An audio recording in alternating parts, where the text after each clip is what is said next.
وشفيعنا وقرة أعيننا ومولانا محمد وعلى آله وصحبه ومن تبعه ووله ولهم بإحسان إلى يوم الدين.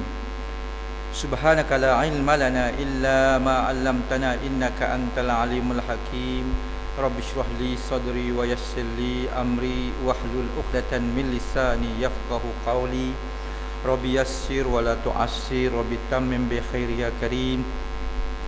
رب أدخلني مدخل صدق وأخرجني مخرج صدق واجعل لي من لدنك سلطانا نصيرا ولا حول ولا قوة إلا بالله العلي العظيم ولا حول ولا قوة إلا بالله العلي العظيم وبعد.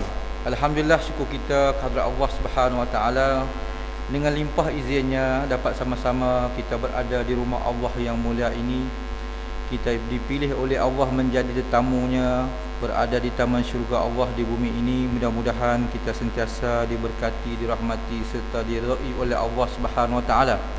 Dan hendaknya segala amal soleh kita diterima di sisi Allah di akhirat kelak.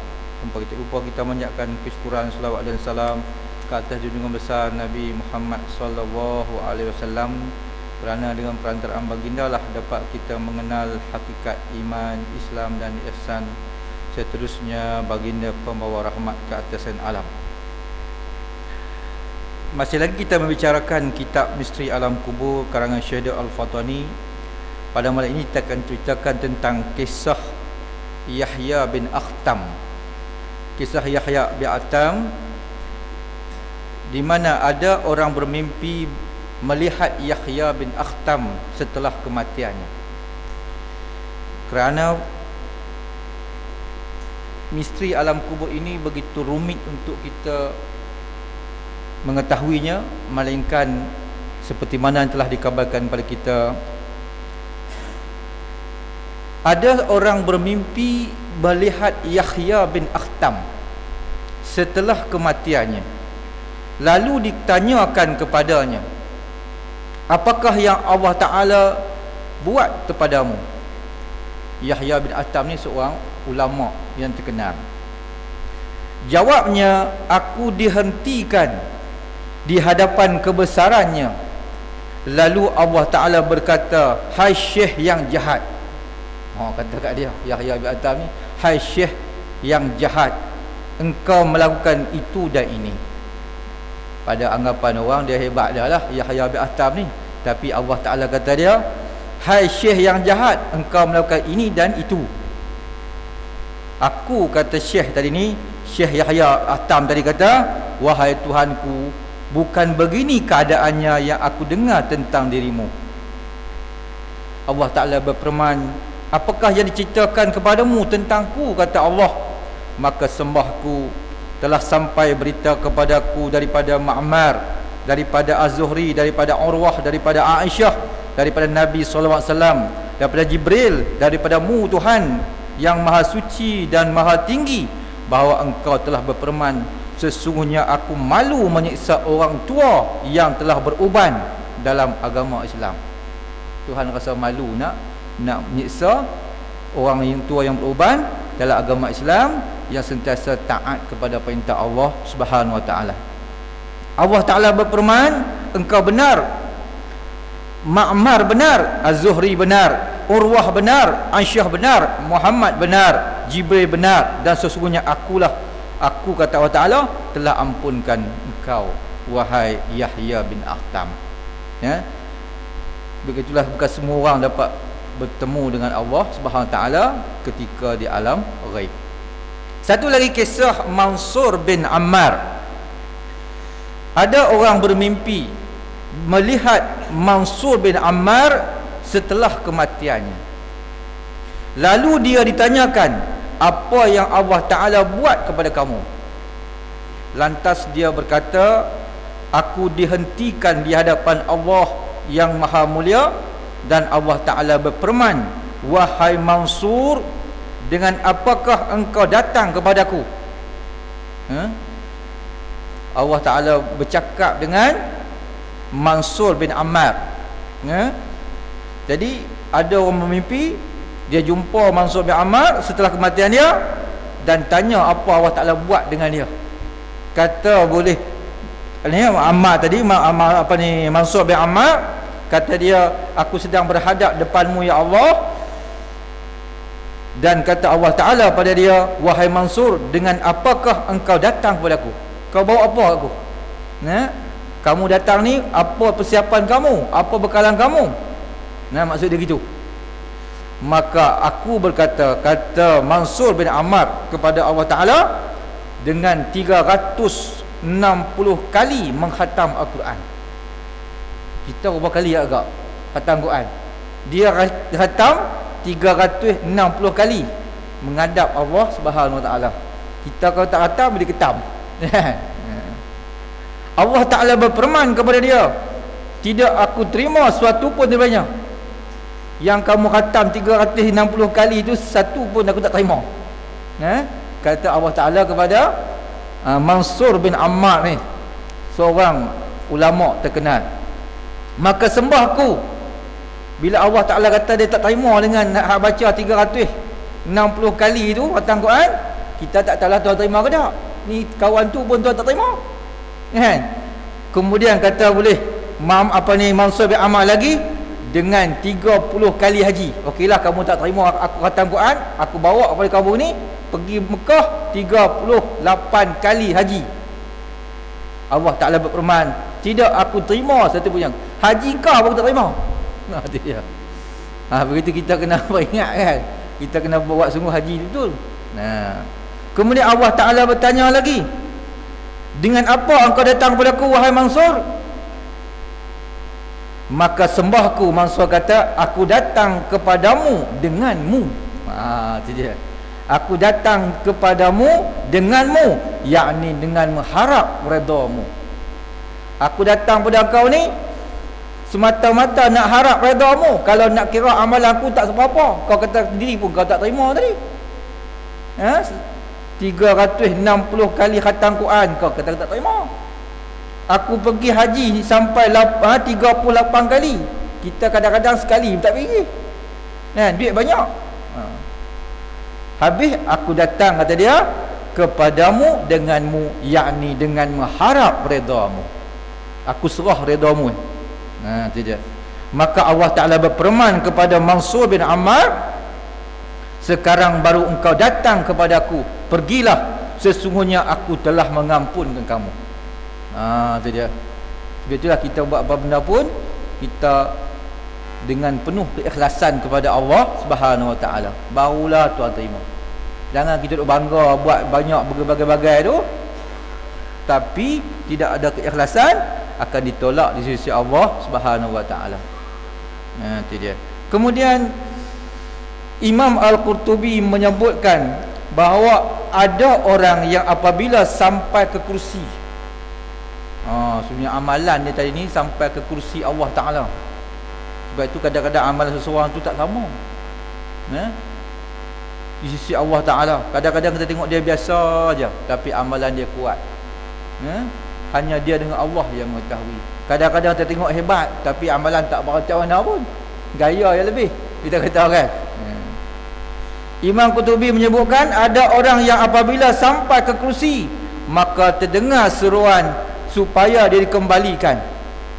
Sampai naik ke kursi dah amalan dia, tiba-tiba ada seruan supaya dikembalikan. Setengah orang yang arif billah, ada yang dikembalikan daripada hijab. Sesungguhnya yang sampai ke hadrat Allah Ta'ala ialah orang yang arif, yang betul-betul mengenal Allah Subhanahu Wa Ta'ala. Sebab itulah Allah Ta'ala kata, supaya kita ni betul-betul mengharap keredaan dia. Ya ayyatuhan nafsul mutmainnah, irji'i ila rabbiki radiyatan mardiyah, fadkhuli fi ibadi wadkhuli jannati. Wahai jiwa-jiwa yang tenang, kita harap kita bertemu dengan Allah dengan jiwa yang tenang, hati yang tenteram, hati yang Allah tak. Tadi ni diri kita ni diredai oleh Allah, kita meredai Allah. Bila Allah Ta'ala reda pada kita, kita reda pada Allah, barulah Tuhan dia bubuh kita dalam gulungan dia. Pada quli fi ibadi, Tuhan kata, masuklah kamu dalam gulungan aku. Secara kita nak dapat gelaran hamba Allah di akhirat. Di atas dunia ni semua kita semua mengaku hamba Allah belaka. Kamu siapa? Hamba Allah. Kamu siapa? Umat Muhammad. Tetapi di akhirat belum tentu lagi.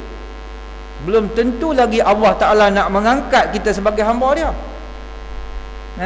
Belum tentu lagi Nabi akan mengaku kita umat dia. Atas dunia mengaku semua kita umat Muhammad. Nanti di akhirat Tuhan kelaskan kita sebagian-bagian. Kau ni hamba aku, kamu ni bukan. Nabi kata kau ni umat aku, kamu ni bukan. Syarat nak jadi hamba Allah, mestilah kita redha kepada Allah. Allah Ta'ala redha kepada kita. Bila kita dah redha kepada Allah, Allah Ta'ala redha kepada kita, Allah Ta'ala kata fadkhuli fi ibadi, masuklah kamu ke dalam golongan hamba-Ku di akhirat kelak. Bila Tuhan dah panggil kita termasuk dalam golongan Allah Ta'ala, Tuhan kata wadkhuli jannati, persilakan masuk syurga aku. Baru kita masuk syurga. Setelah Allah Ta'ala memilih kita sebagai hamba dia di akhirat Allah Subhanahu wa Ta'ala. Imam Ghazali dia menyebut bahawa apabila tiba saat kematian orang kafir, orang kafir, lalu nyawanya diambil dengan keras. Orang kafir ni memang nyawa dia cukup kasar diambil oleh malaikat maut. Tetapi orang beriman, seperti mana yang telah kita baca dulu, malaikat maut dia ambil nyawa begitu lembut, begitu mesra. Tetapi kalau orang kafir memang tak ada langsung, tak ada peluang, tak ada chance. Dia ambil cara keras, cara kasar. Begitu juga orang-orang munafik ataupun orang-orang yang derhaka pada Allah dan Rasulnya. Tak ada chance lah.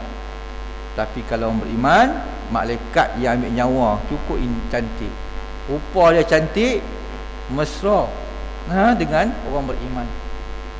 Begitu juga Munkar Nakir.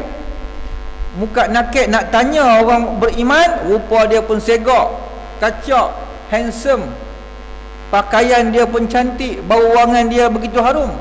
Tetapi kalau malaikat Munkar Nakir berdepan dengan orang berdosa kepada Allah, berdepan dengan orang kafir, rupa dia huduh, hitam legam, mata dia merah menyala. Itu amat menggerunkan. Imam Ghazali sebut apabila tiba saat kematian orang kafir, lalu diambil nyawanya dengan keras, malaikat tak bagi peluang lagi, rentap terus orang kafir, orang durhaka pada Allah dan Rasul. Dan malaikat maut berkata padanya, apa kata dia? Keluarlah kamu, hai jiwa yang kotor. Malaikat maut kata kepada orang kafir, keluarlah kamu, hai jiwa yang kotor daripada jasad yang kotor. Tapi kalau orang beriman, keluarlah kamu, hai jiwa yang tenteram daripada jasad yang elok, yang baik. Itu beza tu. Kita nak dibezakan tadi ni, elok tak elok ketika mati tu. Dia tahulah kedudukan kita macam mana, nak berdepan dengan Allah Ta'ala di akhirat kelak. Kalau ketika mati tu kita orang beriman, selamat kita dunia akhirat. Kalau ketika mati kita orang berdosa pada Allah Ta'ala, tak sempat bertaubat, ataupun mereka yang telah kafir bertemu dengan Allah, maka kedudukan mereka akan bertambah teruk di alam barzakh dan juga di alam akhirat nanti. Semuanya bergantung kepada amalan dia semasa dia nak menghembuskan nafas nanti. Bila malaikat kata kepada orang kafir, keluarlah kamu hai jiwa yang kotor daripada jasad yang kotor, tiba-tiba berteriaklah dia seperti teriakan kaldai. Bunyi kaldai kan? Macam mana bunyi kaldai? Macam itulah dia teriak begitu. Jiwa orang yang kafir, jiwa yang kotor. Setelah rohnya diambil oleh malaikat Israel, lalu diserahkan kepada malaikat Zabaniyah. Lepas orang kafir dia ambil nyawa malaikat Israel, malaikat Israel kata, kamu malaikat Zabaniyah, gila kamu pula, ambil lah, tugas aku dah selesai dah, aku dah ambil dah nyawa. Yang sangat huduh rupa dia, malaikat Zabaniyah ni rupa dia sangat huduh, hitam kainnya dan busuk baunya. itu malaikat Zabaniah apabila berdepan dengan orang kafir. Masya Allah. Tapi kalau berdepan dengan orang beriman, dia elok. Itu dia. Pada tangan mereka terdapat kain kasar. Malaikat Zabaniah tadi, pada tangan mereka terdapat kain kasar daripada bulu api neraka. Masya Allah. Apa yang mereka buat kepada roh kafir tadi, mayat kafir tadi? Roh si kafir itu dibalut dengan kain kasar yang dibawa oleh malaikat Zabaniah tadi, dan jadilah dia seperti manusia sebesar seekor belalang. Roh orang kafir tadi dibalut dengan kain kasar dibawa malaikat tadi, dibalut, dibungkus seperti seekor belalang. Cik ya roh tadi. Roh orang kafir tadi, seperti seorang manusia sebesar seekor belalang. Hal ini kerana pada hari akhirat kelak tubuh orang kafir lebih besar daripada orang mukmin.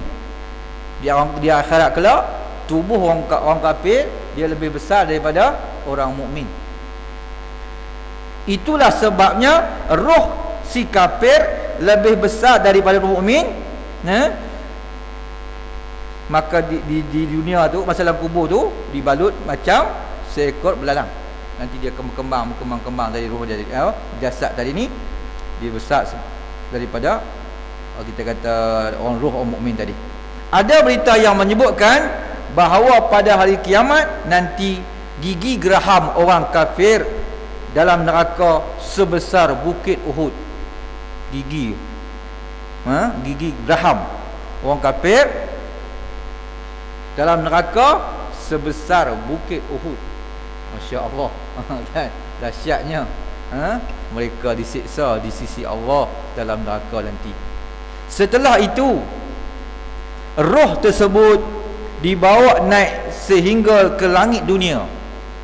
Roh orang kafir tadi dia nak naik juga, nak naik menembusi sampai naik ke 7. Malaikat yang membawanya mengetuk pintu langit. Dia nak bawa naik menembusi langit dunia sampai langit 7. Roh orang kafir tadi, malaikat bawa, dia ketuk pintu. Lantas penjaga langit bertanya, siapakah engkau?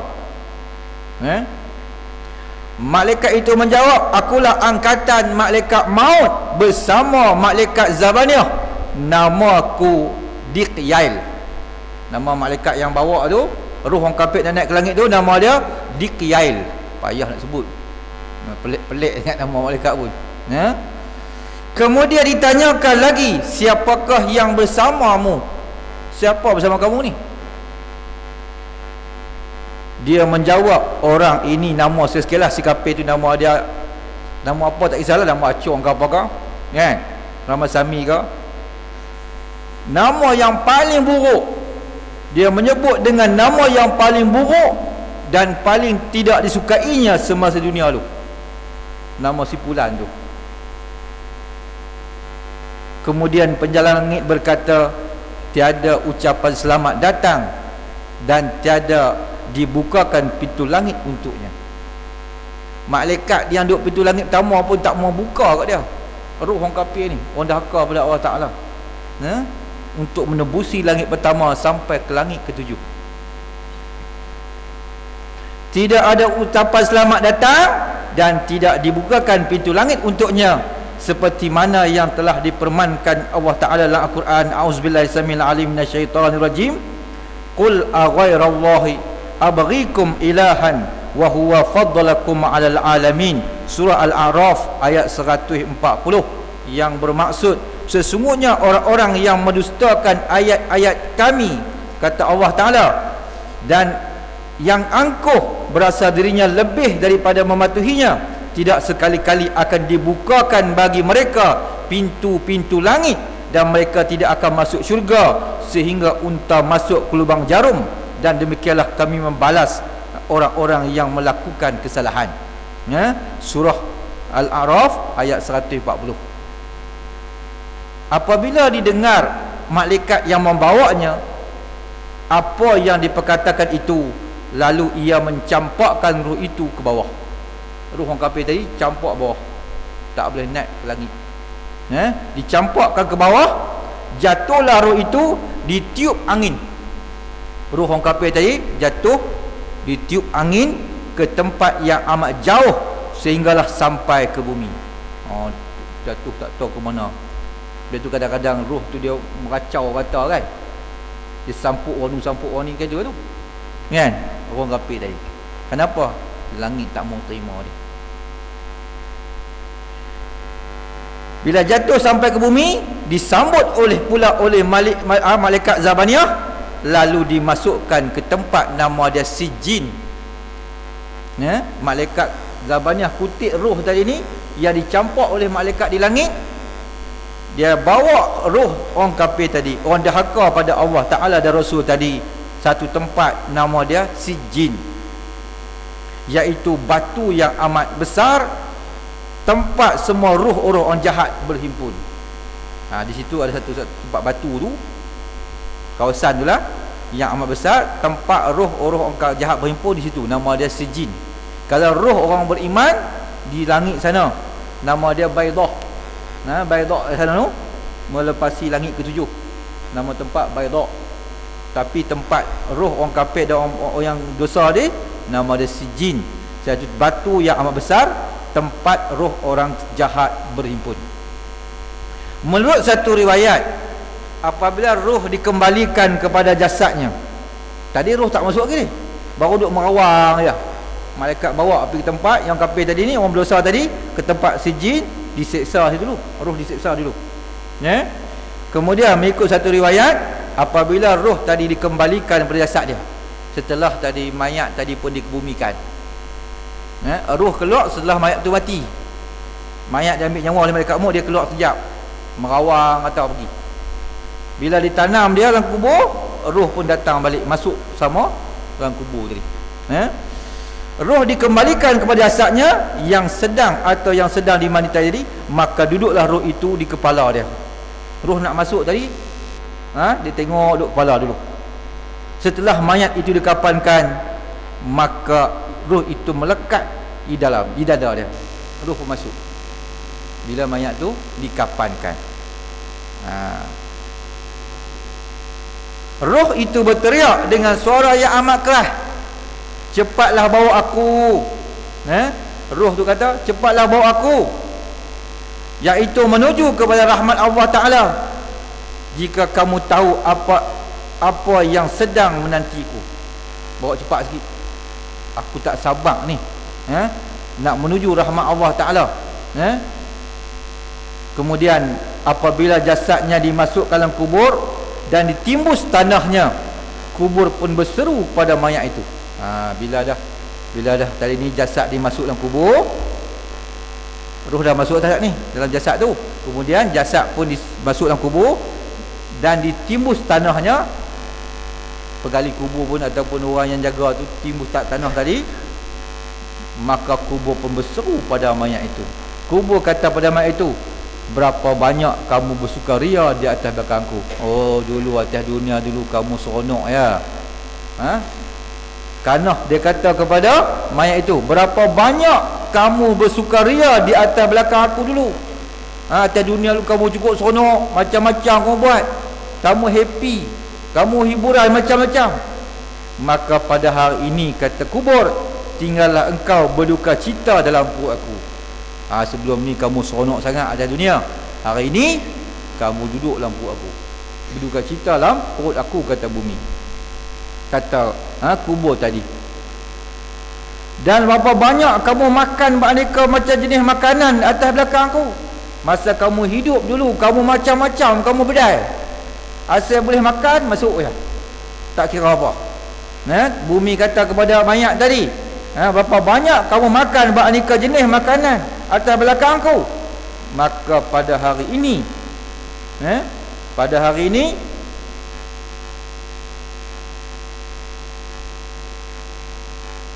banyak ulat dalam perutku. Engkau akan dimakan oleh berapa banyak ulat dalam perut aku. Atas dunia lu kamu boleh sentak macam-macam, tapi hari ini, kata bumi, ulat pula akan makan kamu dalam perut aku. Jadi makanan ulat. kata-kata cercaan tersebut diulang-ulang kepada mayat itu sehinggalah tanah kubur diratakan.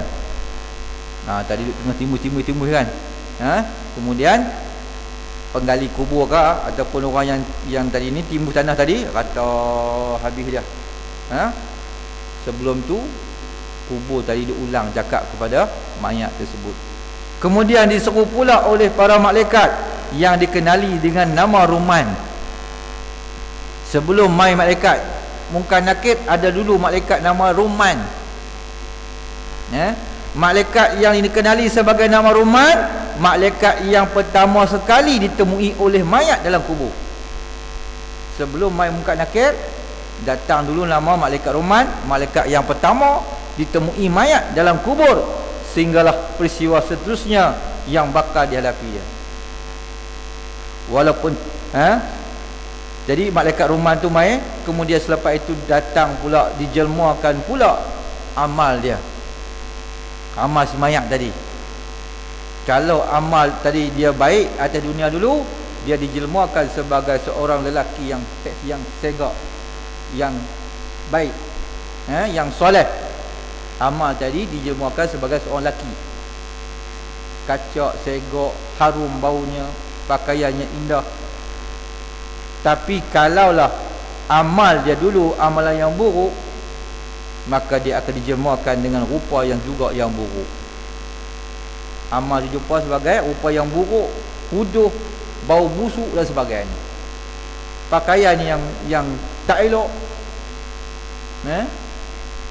bertemu dengan malaikat Ruman tadi. Tu dia.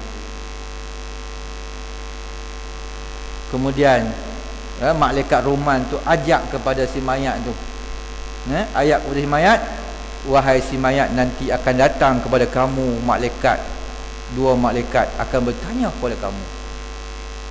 Kalau ditanya kepada kamu siapa Tuhan kamu, jawablah Allah sebagai Tuhanku. Kalau ditanya kepada kamu siapa Nabi kamu, jawablah Nabiku ialah Muhammad sallallahu alaihi wasallam. Ditanya kepada kamu apa anutan kamu, jawablah Islam anutanku. Siapa imam kamu, jawablah Al-Quran sebagai imam aku, pimpinan aku. Begitulah seterusnya diberitahu malaikat Ruman kepada mayat tadi, memperingatkan dia, kalaulah malaikat datang, inilah jawapan yang kau berikan. Itu dia. Tak lama selepas itu malaikat Ruman pun keluar, maka datanglah dua malaikat tadi. Macam mana dia disebut tadi ni, begitulah soalan ditanya, maka jawapannya akan diberikan. Kalau dia beriman, orang beriman, dia boleh jawab. Kalau orang tak beriman, dia tak boleh jawab. Orang yang derhaka pada Allah, dia tak boleh jawab di sisi Allah Subhanahu wa taala. Dia akan disiksa dalam kubur. Belum masuk dia? Belum. Okey, sikit lagi, no? Mayat mengetahui orang yang memandikan dia. Ni orang yang mandi mayat ni. Perihal mayat mengetahui orang yang memandikannya merupakan sabit dalam hadis. Nabi cerita kepada kita bahawa mayat pun tahu siapa yang mandikan dia. Apatah lagi siapa yang menyembayangkan dia. Sampai peringkat mandi pun dia tahu. Sabit dalam hadis yang diriwayatkan oleh Imam Ahmad dan Imam At-Tabrani bersumber daripada Abu Sa'id Al-Khudri radhiyallahu anhuma, bahawa Rasulullah sallallahu alaihi wasallam bersabda yang berbunyi, innal mayyita ya'rifu may yaghsiluhu wa may yakfinuhu wa may yudlihi fi khufratihi atau kama qala. Nabi SAW bersabda yang bermaksud, sesungguhnya mayat tahu siapa yang mandikan dia. Mayat berkenal, kita berkenal kan orang yang mandi mayat tu siapa, ada tugas tentu kan. Apatah lagi mayat pun tahu siapa yang mandi dia, walaupun dia telah mati, nyawa dah tak ada.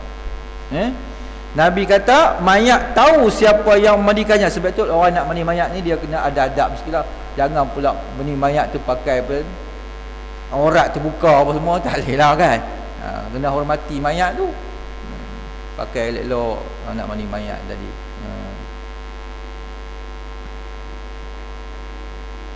Minta ampun kat Tuhan, selawat Nabi, minta Allah Taala ampun dosa orang yang mati tu. Begitulah adab-adab dia kan. Wa may yakfinahu finuhu, dan juga mayat mengetahui siapa yang mengkafankan dia. Dia tahu siapa kapan dia. Wa may yudlihi fi hufratih, dan mayat tahu siapa yang memasukkan dia ke dalam kubur. Apatah lagi orang sembahyang dia tahu. Cuma tak bersorak dia tak, hang mai juga no. Bayang aku tak tahu kalau bersorak aku tu pakai tinggal habis tak imam lari. Kan tengah sembahyang Allahu Akbar. Oh, mat hang mai juga sembahyang aku. Tinggal habis dengan tak imam lari. Ya. Makna mayat tadi dia tahu sampai begitu sekali apa yang orang atas dunia buat dia. Itu kita kena buat yang terbaik. Betulah bila dia mati, kita jangan diungkit macam-macam. Ini kata macam-macam, dia pilah dia lepas tu lepas. Kerana oh depa mengata kat aku tak ada mengata kat aku no. Tak kacau. Dia menyumpah dalam kubur. Telaka dah, aku dah mati dah kata aku macam. Begitu kalau kita dah mati, biar pilah, biar dia dengan Allah Subhanahu taala, selesai kita. Maaf kalau dia. Kalau kita nak sebut yang baik-baik saja. Sikit lagi. Diriwayatkan daripada oleh Ibnu Abi Syaibah daripada Abdurrahman bin Laila, katanya pada mulanya ruh berada di tangan malaikat dan dibawanya berjalan. Ruh tadi bila dah keluar tadi, malaikat mau ambil, malaikat bawa dia berjalan. Itu dia. Apabila mayat dimasukkan dalam kubur, maka dimasukkan ruh itu ke dalam diri dia balik. Habis tu bila dia mati tu, roh dah keluar, merata pergi, malaikat bawa pergi. Sama ada nak bawa naik bertemu dengan Allah, orang beriman di langit ketujuh tu, nama tempat Baida, ataupun masuk ke dalam basar bumi, tempat nama Sijin, tempat-tempat orang kafir berhimpun ataupun orang jahat berhimpun. Kalau naik jumpa Baida tu, dia akan bertemu dengan Allah Subhanahu Wa Taala. Okey. Ibnu Abi Dunya meriwayatkan daripada Umar bin Al-Khattab, katanya setiap orang yang mati mengetahui apa yang terjadi di dalam kalangan kaum keluarga dia. Dia tahu apa atas dunia ni keluarga dia buat apa, dia tahu. Bagus sekali. Dia tahu apa keluarga dia buat. Dia mengetahui mereka yang memandikannya, mentalkinkannya. Siapa yang baca talqin kat dia, apa dia tahu? Sebetulnya Nabi pernah suruh sahabat tadi, laqinu mautakum la ilaha illallah. Ajaklah talqin kepada orang nak mati ataupun orang yang telah mati dengan kalimah la ilaha illallah. Betul. Kalau kita pergi ziarah orang sakit nak meninggal tu, jangan duk sembang macam-macam. Tunggu cungap dia dah nawa nak habis dah, kita sembang macam-macam. Kita ajak talqin la ilaha illallah. Kan? Habis tu ganti pula orang lain datang ziarah, ajak juga la ilaha illallah, betul sebenarnya. Jangan nak sembang macam. Dia dalam keadaan nazar. Sebab apa? Kalau boleh dia pergi tadi ni bertemu Allah dengan kalimah la ilaha illallah, seperti mana Nabi sebutlah satu hadis, man kana akhiru kalami la ilaha illallah dakhul jannah atau kama qala. Barang siapa yang di akhir hayatnya mengucap kalimah la ilaha illallah, pasti akan masuk surga di akhirat kelak. Kita bagi ruang untuk azan, jangan ke mana-mana.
Jadi mayat dia akan mengetahui siapa yang memandikannya, mentalkinkannya, dan dia melihat kepada mereka itu. Apa yang orang di atas dunia buat, dia tahu. Itu kita kena buat yang terbaik untuk mereka. Okey. Buat akhirnya saya nak bagi satu tip lah, kerana bulan Ramadan ni akan tiba tak lama lagi. Trip menghadapi 10 tip menghadapi Ramadan secara ringkas. Yang pertama, tip menghadapi Ramadan tadi, kita berdoa semoga Allah Ta'ala memberikan kesempatan kepada kita untuk bertemu dengan bulan Ramadan yang akan tiba ni.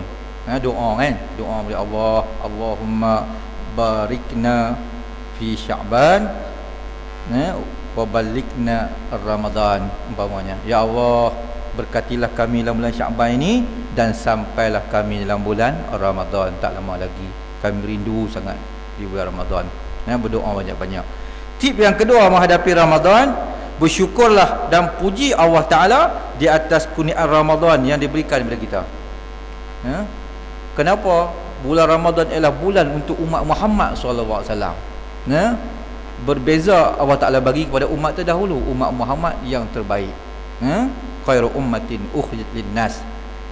Dan ada keberkatan di bulan Ramadan begitu banyak berbanding bulan yang lain. Bersyukurlah, puji pada Allah dikurniakan Ramadan pada kita. Yang ketiga, tip untuk menghadapi Ramadan, bergembiralah dengan kedatangan Ramadan. Seronok sangat. Sahabat-sahabat dulu mereka begitu rindu sangat nak bertemu Ramadan. Kalau kita pula bila Ramadan nak habis, tak sabar nak raya balik kampung. Sahabat kalau boleh setiap bulan ialah Ramadan. Kita bila tengok nak bulan tu tak sabar nak raya. Nak raya nak cepat, nak puasa nak lambat. Sahabat kalau boleh ke semua bulan tadi 12 bulan, kebanyakannya Ramadan. Okey. Bergembira dengan kedatangan bulan Ramadan.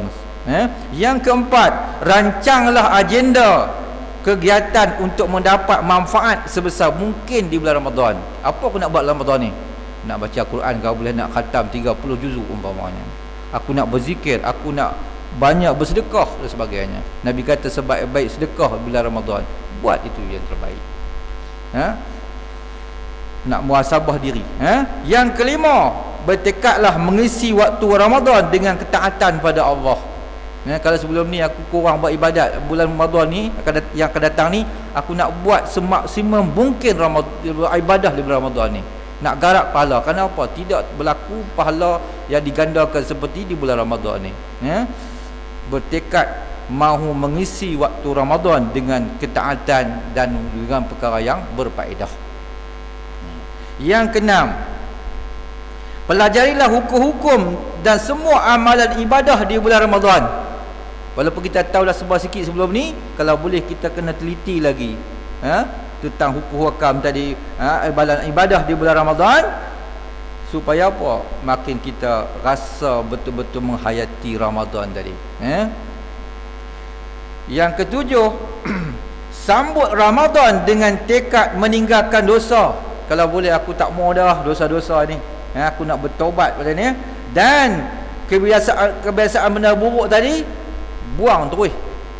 Bila keluar daripada madrasah Ramadan, kita jadi manusia yang terbaik.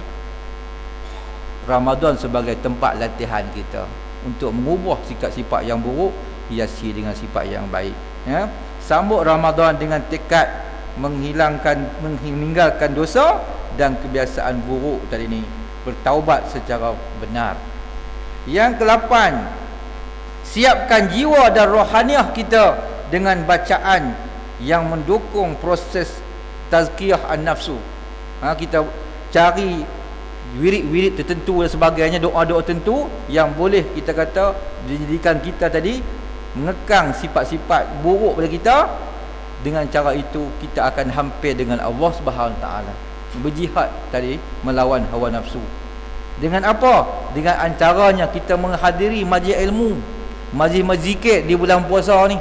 Sebab itulah ada setengah-setengah masjid dia ada buat tazkirah ataupun Ramadan tadi, hiasi dengan majlis-majlis ilmu. Yang ke-9, siapkan diri untuk berdakwah di bulan Ramadan. Dengan apa? Dengan membuat catatan kecil untuk tazkirah umpamanya. Kalau yang mampu bagi tazkirah, dia beri tazkirah. Dia tak mampu bagi tazkirah, kita dengar tazkirah di bulan Ramadan. Kenapa? Waktu di bulan Ramadan ni orang berkumpul masjid banyak. Ini peluang untuk menyampaikan tazkirah. Waktu lain kurang sikit. Yang ke-9 dan yang ke-10 yang terakhir, sambutan Ramadan dengan membuka lembaran baru yang bersih, iaitu kita tadi bertaubat dengan taubat nasuha. Ya ayyuhallazina amanu tubu ilallahi taubatan nasuha. Wahai orang beriman, Allah Taala berfirman, wahai orang beriman, taubatlah kamu kepada Allah dengan taubat nasuha yang sungguh. Buat akhirnya satu kisah tentang Nabi Daud. Tadi cerita tadi tazkirah tadi saya nak sambung sikit tentang Nabi Daud alaihissalam. Nabi Sulaiman satu hari dia datang jumpa ayah dia Nabi Daud yang sedang beribadat.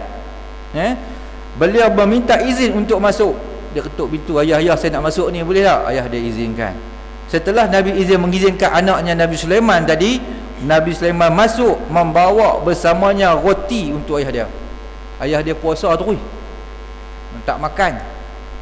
Bawa roti untuk ayah dia. Ayah dia mekruh kering. Dia tengok kan, menangis. Kita 40 hari dia sebut tadi kan, 40 hari sampai dia menangis tu, air mata dia tumpah, tumbuh rumput. Punya hebat dia, takut pada Allah Ta'ala. Kemudian Nabi Sulaiman berkata pada ayah dia, wahai ayahku, makanlah roti ni, mudah-mudahan akan menguatkan saya. Dia tengok ayah dia kering dah. Punya apa? Takut pada Allah Ta'ala. Dia minta ampun kat Allah Ta'ala. Dia bertaubat pada Allah Ta'ala sampai tak peduli makan minum. Dia kesian. Makanlah sikit ayah, mudah-mudahan akan memperkuatkan kita ayah. Kemudian dia ambillah jamah sikit. Pada satu hari Nabi Daud dia memberi ceramah kepada orang ramai. Nabi Daud ni pidato dia hebat, suara dia merdu. Punya hebat suara Nabi Daud. Angin yang orang dapat angin berlalu tadi berhenti. Burung yang terbang pun berhenti. Punya hebat. Orang dengar kagum, berhenti dengar. Nabi Daud satu hari dia berceramah pada orang ramai. Beliau banyak memberi nasihat supaya takutkan Allah Ta'ala. Bertakwalah pada Allah, bertakwalah pada Allah. Pada satu masa beliau memulakan ceramah, terdapat 40,000 orang. Hari itu datang 40,000 orang dengar ceramah dia. Kita buat ceramah tak sampai, tak ada pun. Kadang-kadang banyak lagi tiang masjid daripada orang. Jadi di tengah ceramah ada 40,000 orang yang menghadiri ceramah dia. Maka oleh kerana para penceramah tadi mendengar ceramah Nabi Daud tadi ni, merasa cukup takut pada Allah Ta'ala. Mereka dengar betul-betul takut. Dia pesan tentang takwa tadi, maka 30 orang daripada seramai 40 itu mati disebab takut pada Allah Ta'ala. Tinggal 9,000 ya, 30 mati kerana takut dengar ceramah Nabi Daud bab takwa kepada Allah. Kita ceramah orang tak takut pun tak tahu ya. Punya hebatnya ceramah Nabi Daud, terkesan dalam jiwa mereka. Akhirnya yang pulang bersama Nabi Daud cuma 10,000 orang aja. 30 hari dah mati. Dikisahkan bahawa Nabi Daud ada 2 orang budak perempuan. Apabila Nabi Daud merasa takut kepada Allah Ta'ala, maka kedua orang budak ini akan duduk di atas dada dan kaki Nabi Daud, bergantung dengan dia. Ini adalah kerana takut anggota Nabi Daud akan cerai-berai oleh kerana takut pada Allah Ta'ala. Mereka pegang ni, takut bercerai-berai, takut akan hancur. Kerana apa? Takutnya Nabi Daud dengan Allah Subhanahu Wa Ta'ala. Cuba kita renung dan mengkaji sejauh manakah takut kita kepada Allah Ta'ala. Berapa banyakkah yang sentiasa menyesal di atas dosa yang dilakukan oleh kita tadi ni. Adakah kita benar-benar takut kepada Allah Subhanahu Wa Ta'ala? Kalau kita lihat dengan mata kita sendiri, sudah terbukti bahawa kadang-kadang tak sampai pun orang yang takut pada Allah Ta'ala ni 30%, tetapi yang mencabar kekuasaan Allah Ta'ala melebihi 50%. Kalau kita sampai tahap 50%, manusia tadi takut pada Allah Ta'ala, maka masjid dan surau sudah pasti terpaksa bertingkat-tingkat datang tadi menziarahi rumah-rumah Allah Ta'ala. Hari ini kalau kita lihat, yang penuh masjid saja pada hari Jumaat, pada hari raya saja, yang menjadi tumpuan pada hari lain hanyalah amat menjadikan. Sebab itulah satu ketika tu ada seorang syekh di Palestin, dia sembahyang bersama dengan anak murid dia di sembahyang waktu subuh. Dia waktu tadi subuh dia sembahyang tadi ni di masjid di Palestin. Kemudian ketika dia sembahyang tu, dia terperasan ada seorang akak Yahudi duk intai tengoklah masjid. Imam ni terperasan. Allahu Akbar, sambil tengok ada akak Yahudi duk tepi tu. Tengok. Lepas habis sembahyang berdoa apa semua, dia tengok lagi Yahudi tadi. Jadi nak belah dah. Syekh tu kejar Yahudi tadi, askar Yahudi tadi. Dia kata, kenapa kamu intai masjid tadi ketika kami sembahyang? Kata Yahudi tadi, aku nak tengok setakat mana banyaknya orang Islam dalam masjid. Sebab apa Syekh tu kata gitu? Kata dia dalam kitab kami, kitab Taurat, kata dia, kalaulah orang Islam sembahyang penuh masjid ni waktu subuh macam hari Jumaat, maka Yahudi akan lenyap, kata dia.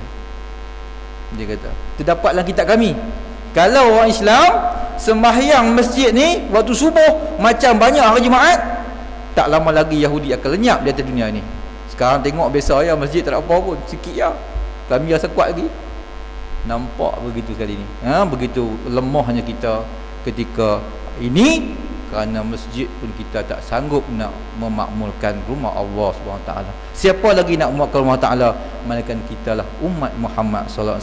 Bila orang banyak memakmurkan rumah Ta'ala, insya-Allah kekuatan Islam akan menjadi kuat, dan Yahudi dan musuh Islam akan tersungkur di atas muka bumi Allah Subhanahu Wa Ta'ala. Kalau tidak berlaku lagi, maka lambat lagi lah orang Yahudi akan musnah di atas muka bumi Allah Subhanahu Wa Taala. Dan cukuplah kedai itu, mudah-mudahan apa yang baik itu Allah Taala.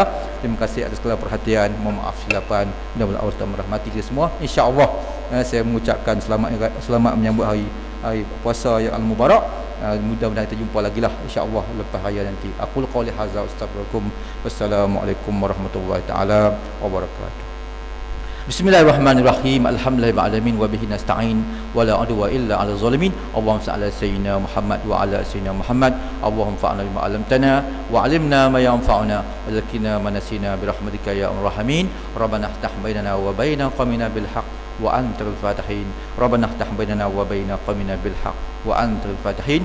Allahumma al-haqqa haqqan tiba'ah wa al-batila batinabah. Allahumma ja'alna hadza jam'an marhuma wa tafarruqana min tafarruqa ma'suma wa la taj'alna fina wa la ma'ana shaqiyya wa la matudan wa la mahruma wa ja'alna min ibadikas salihin wa ja'alna min ibadikal muttaqin wa ja'alna min ibadikal mukhlasin. Wa sallallahu ala sayyidina Muhammadin wa ala alihi washabbihi ma'in. Subhan rabbika rabbil izzati amma yasifun wa salamun alal mursalin walhamdulillahi rabbil alamin. Taqabbalallahu minna wa minkum.